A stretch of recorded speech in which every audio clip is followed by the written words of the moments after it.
రౌడీని నా వెనకాల 10 మంది రౌడీ షీటర్లు ఉన్నారు, నేనేదో పీకుతానంటే తోలు తీస్తాను రే నత్తిపోకొడిగా.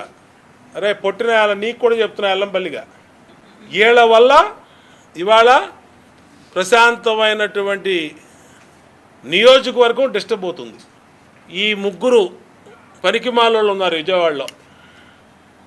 ఒకడు దేవినేని అవినాష్, ఒకడు ఎల్లంపల్లి సీను, ఒకడు మల్లాది విష్ణు గాడు.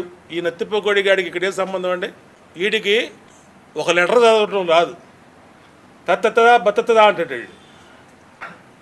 వీడు నా గురించి మాట్లాడతాడు. వీడు తినేది రక్తపు కూడు.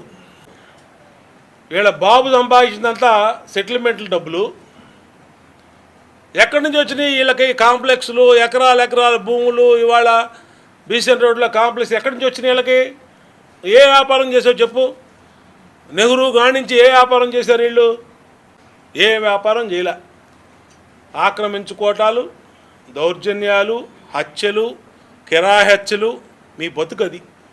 రౌడీని నా వెనకాల 10 మంది రౌడీ షీటర్లు ఉన్నారు, నేనేదో పీకుతానంటే తోలు తీస్తాను రే నత్తిపోకొడిగా.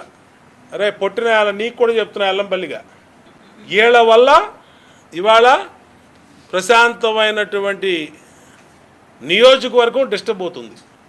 ఈ ముగ్గురు పనికిమాలోళ్ళు ఉన్నారు విజయవాడలో.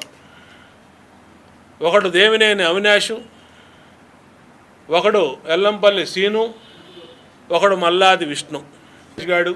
ఈ నత్తిపోకొడి గాడికి ఇక్కడే సంబంధం అండి. వీడికి ఒక లెటర్ చదవటం రాదు, తత్తదా బత్తదా అంటాడు. వీడు నా గురించి మాట్లాడతాడు. వీడు తినేది రక్తపు కూడు. వీళ్ళ బాబు సంపాదించినంత సెటిల్మెంట్ల డబ్బులు ఎక్కడి నుంచి వచ్చినాయి వీళ్ళకి? కాంప్లెక్స్లు, ఎకరాల భూములు, ఇవాళ బీసెన్ రోడ్లో కాంప్లెక్స్ ఎక్కడి నుంచి వచ్చినాయి వీళ్ళకి? ఏ వ్యాపారం చేసావు చెప్పు?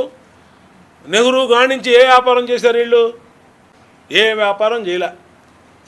ఆక్రమించుకోవటాలు, దౌర్జన్యాలు, హత్యలు, కిరాయి హత్యలు, మీ బతుకది.